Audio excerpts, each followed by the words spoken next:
My first guest speaking tonight is Victor Gao. Who's won the war? Has anyone won the war? Thank you very much for having me. First of all, the United States and Israel joined hands from the very beginning in launching this act of aggression against Iran, which is a sovereign country with territorial integrity, a full member of the United Nations. So this war is a war of aggression, and Iran has full justification to defend itself. By today, I think Israel has lost, the United States has lost, the United States has lost its credibility and reliability, and they are suffering the consequences of this war of aggression. Now, Iran also lost a lot. They suffered a lot of casualties and costs, etc. But Iran proved to be a strong country to defend itself at any cost. And I think by today, the world is fully convinced that Israel has now won. Its Iron Dome is completely a joke. Its David Sling is a joke in front of all these massive attacks by the missiles and the drones of Iran. And Israel should really learn a lesson. Israel should embrace peace rather than agitating for war, and never should be allowed to launch a war of aggression against any other country. And while Israel and the United States are accusing Iran of developing a nuclear weapon, it is Israel which has violated all the international laws by possessing a nuclear weapon for years, if not for decades, and has threatened using a nuclear weapon against other countries. It is time for mankind to urge Israel to abandon its nuclear weapon, to really make sure that the Middle East will become a region of nuclear-free zone. This will really enable all the other countries, including Iran, never try to build another weapon, and let's really guarantee permanent peace for the Middle East as a whole. Okay, Victor, so I would like a response from our Israeli friends and from Alison to that introductory comment from you. Terry, maybe you want to go first. The sense one is getting is that with the continued Iranian strikes today and the Trump's appeal for a ceasefire, it's not as complete a victory for America and Israel as one would have imagined a couple of days back. Your thoughts, please. Well, first of all, I'd like to thank your Chinese colleague for confirming that Iran was building a bomb, because up until now, Iran and China have been denying that Iran was trying to build a bomb. They were claiming it was for medical research purposes. So at least we've got that out of the way, and we've established that fact. That Iran has been lying to the international community for decades now about doing this. So thank you for that. Listen, if you compare where Israel and Iran were 2 weeks ago to where Israel and Iran are today, there's no doubt that this is an incredible military campaign carried out by the Israeli military. We have managed to set back the Iranian nuclear weapons project by months, if not years. We have destroyed large parts of their ballistic missile program. We have destroyed their main proxies in Yemen. We've weakened them there. We've destroyed them in Lebanon, in Syria, Iraq. They're on the back foot at the moment. And Iran's military strategy of protecting itself from the north with Syria and Hezbollah has failed. In the south, it hasn't really been able to respond. Trump's response to the pathetic few missiles that were telegraphed and coordinated between Iran and Qatar in advance, and they only did it on Qatar because they knew that Qatar wouldn't respond. He said that was very weak and pathetic, but thanks for letting us know in advance. Iran has nowhere to go now. And the fact that now China and Russia are standing up and saying, we're going to take you to America, to the UN Security Council. Well, where were they before the American strikes? America said they were going to, take 2 weeks to think about it, and in the end they took about 2 days. But Russia and China were silent. All of a sudden, after the attacks, they speak out. That's not a real friend. That's not a real friend. So if it is friends like China, I would rather, choose other friends. I think that Donald Trump has come out of this a friend of Israel, a friend of Iran, and a friend of everybody else in the Middle East. And he has postured to China and to Russia saying, if you try anything going forward, you'll see what has happened. So the biggest winner is Trump. Second Second is Israel. And the third is the Middle East and the world. You financed Iran and you told them to give the money to the Houthis, the Hamas, the Hezbollah. You wanted to fight a war in the Middle East through other means. The Iranians thought, Saurabh, that when we get into trouble, then China will come in for us. That was the whole calculation. But when Israel and then America bombed the living daylights out of Iran, China just looked the other way. They issued a statement and did nothing. How reliable is, which country in the world will now ever depend on China after what they've done to Iran? Very bad. I actually am more impressed with the Iranian determination to fight than anything else. Anna, are you finished? Victor, nobody trusts you. You're an untrustworthy country. Finished? Listen, China is the largest trading nation with more than 140 nations. Good, yeah, in the don't world. Stop threatening the world. Yeah, you know, well, including Iran. But China does not support military activities. China condemned. There you are. We don't support military activities. China condemned the United States for the joint action of aggression against Iran. That's the really very noble and justified. But Victor, your condemnation does not help. China opposes state-sponsored terrorism. China condemned the You did not even help Russia. You did not even help Russia. History will record. You did not even help Russia.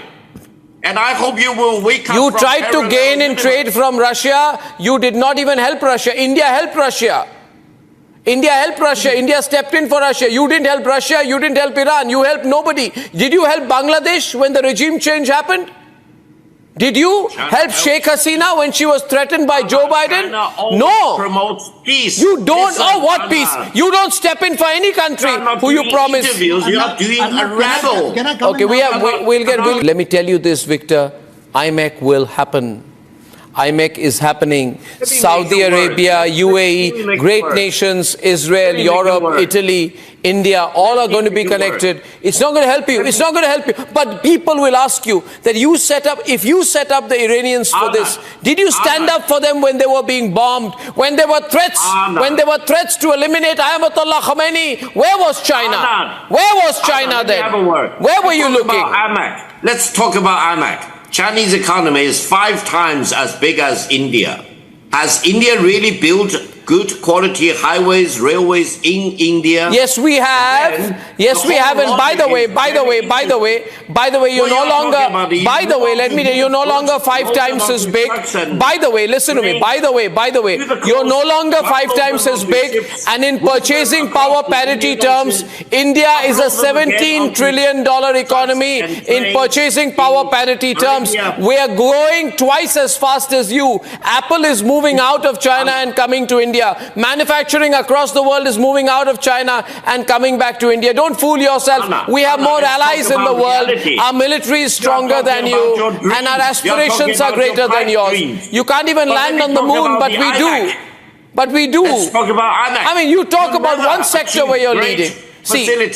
By moving things onto trucks and trains. Now listen to me. Don't you tell me why did the Hamas attack Israel? Why did the Hamas attack Israel 29 days after Modi announced IMEC? Download them onto ships again, move them across the Mediterranean. You're losing your. Upload them again onto trucks and trains. What trucks and trains are you? You're losing your. You're getting confused. That the chief engineer never has done infrastructure and connectivity at all. IMEC will happen. IMEC will happen. But the way it is designed is a complete disaster from the very beginning. IMEC will happen. Let's hope. Do you want to bet your house on IMEC? I will. I'm not a gambler like you. You're a gambler. You're a gambler. I'm not a gambler. I'm a wise thinking Indian journalist. I'm asking you, why did Hamas attack Israel? This whole Middle East situation, what was the need? What did you gain? To put the Middle East in turmoil? I think the people in the Why did you do this? Are tired of the expansionist movement of Israel. And for Israel to indulge that they can sign a peace treaty with Saudi Arabia is, as of today, a pipe dream. Okay, I would like Terry and Dan to respond to you on that, because you don't like peace clearly. You want to create some volatile situation. You want people to fight each other. I don't know why. What do you gain? Strongest force for peace, Anand. You are talking about. I'm not saying a thing, but Terry, you see. Paradoxes. Yeah, please. You are laying into IMEC. First of all, the BRI, the Belt and Road Initiative, has been a disaster. Right, and more countries are now seeing that wherever you go, you're causing problems. And you should not have backed the Iranians. You should not have told them to go and release Iran to kill over 1,000 Israelis. That was a mistake, and you will pay a price for that mistake because as America has stood strong with. You are even talking about Israel peace treaty with Saudi Arabia. Talk to the Saudis. Talk to the Saudis. Do they really want to sign a peace treaty with Israel? With your aggression against Iran? No. Actually, the Saudis have said thank you to us. And if you listen to the way the Saudis have responded to the Iranian attack on Qatar, it was far stronger than the way they responded to the Israeli attack on Iran, where in Iran we took out all of the military echelons of both the army and of the Revolutionary Guards, the people that have been terrorizing Saudi Arabia for decades, the people that have been funding and arming the Houthis who have been attacking Saudi Arabia from the south. So actually Saudi Arabia said thank you very much, and it will bring us closer to a more sane, sensible and prosperous Middle East. And I hope that China will be wise enough to join in that story, because it is a story that can be good for humanity. Please join. Israel should talk more about peace. Israel should not talk about war after war after war after destruction. Dan Pfefferman, Dan. Talking about war will come your way. That's the philosophy. I hope you will. Why do you want to get others to fight your wars? If you want to and you have the courage, why don't you fight a war yourself? China is a defender of peace. You can't fight a war. I mean, you have a non-combatant army. You have a non-combatant army. You have a non-combatant army. You know that. You never won a war, never fight a war. You have no experience. Remember what happened in 1962? Wow, yeah, but this is not 1962. You want to try? This is not 1962. You want to try? You want to try? Let's talk about India giving you a bloody nose in Galwan and Doklam. Want to remember what we did to you 2 years back? You want to remember when the Chinese went back crying? Saurabh, let's remind them. When we beat you up and you cried, you want to be reminded? When you had to admit how many Chinese soldiers were killed. India is a tough country. India is a tough country. India is the toughest country with the most combat experience. Okay? You understand? You're a non-combatant army. You didn't even support Russia. When you refuse to recognize the reality, the whole world knows India lost the 62. Go back to 62. Go look at now. The whole world knows that whole world knows about the Chinese duplicity. The whole world knows about how you steal secrets. How you have been trying to foment these wars because of your own thing. Everybody knows. You know, you were rattled by the fact that Apple was investing in India. You were rattled by the fact that Quad was doubling down on China's bullying in Southwest Pacific, and you egged on. You egged on Pakistanis. You egged on the Pakistanis? No, I'll tell you one. Saurabh, 1 minute. I'll say one thing now. Victor, I'll only speak after you finish, and you must allow me this. Victor, you must allow me this. See, Victor, I think Terry Newman touched a raw nerve here today. But I say this to you. See, listen. Not talking about the joke. Okay, now listen, Victor. Which no other country has. Victor, see. And you are talking about the war with China? Victor. Come on. Victor, let's talk about peace. Victor, see. Every country, sometimes countries like China have an exaggerated sense of self-importance. There's no problem. You do. The question here is this. See, let's look at things very logically, Dan. There would be no war if there was no China. If China had not egged on Pakistan, we would not have bashed up Pakistan. If China had not egged on Iran, you wouldn't have bashed up Iran. Right? They got bashed because China was like trying to do this little puppetry behind the scenes, puppetry. And I just say you are living in parallel universe. You do not belong to the earth. No, I'm bringing you down to earth. You belong to the outer space. Dan, we see through we're just a very frank channel. Dan.